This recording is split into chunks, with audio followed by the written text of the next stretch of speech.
ಅಂತ ಹೇಳಕ್ಕೂ ಹೆಮ್ಮೆ ಆಗ್ತದ. ಇದು ಹೊಸಮಠ ಕುಟುಂಬದವರಿಗೆ ಮಾತ್ರ ಸೀಮಿತ ಅಲ್ಲ, ಇಡೀ ಎಲ್ಲ ನನ್ನ ಗ್ರಾಮದ ಹಿರಿಯರು, ಅಕ್ಕಂದಿರು, ತಾಯಿ ತಂದೆ ಎಲ್ಲರ ಪರಿಶ್ರಮದಿಂದ ಇವತ್ತ 56ನೇ ಪುಣ್ಯ ಸ್ಮರಣೋತ್ಸವ ಜರುಗ್ತಾ ಇದೆ. ಇದೆಲ್ಲ ಗ್ರಾಮದವರಿಂದ ಇಂಥ ಒಂದು ಕಾರ್ಯಕ್ರಮ ನಾವು ಹಮ್ಮಿಕೊಂಡೆವು.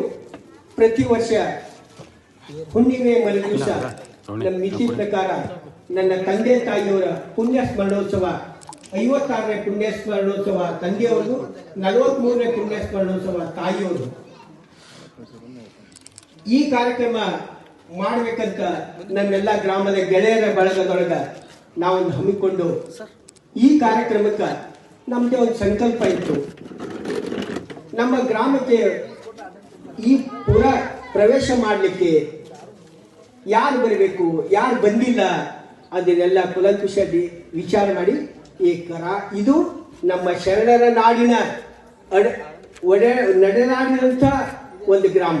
ಶರಣಬಸವೇಶ್ವರ ದೇವಸ್ಥಾನ ಕಲಬುರಗಿ ಒಳಗಿದ್ರು ಅದಕ್ಕೊಂದು ಅಟ್ಯಾಚ್ ಆಗಿರೋಂಥ ಈ ತಾಸುಲ್ತಾನ್ಪುರ್ನು ಶರಣಬಸವೇಶ್ವರ ಸಂಸ್ಥಾನದೊಳಗೆ ಇರೋಂಥದ್ದೇ ಒಂದು ಗ್ರಾಮ.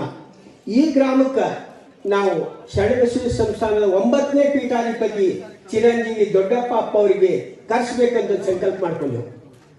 ಆ ಸಂಕಲ್ಪ ಪ್ರಕಾರ ಅಪ್ಪಾಜಿಯವರಿಗೆ ದೇವಸ್ಥಾನಕ್ಕೆ ಹೋಗಿ ಅವರಿಗೆ ಆಮಂತ್ರಣ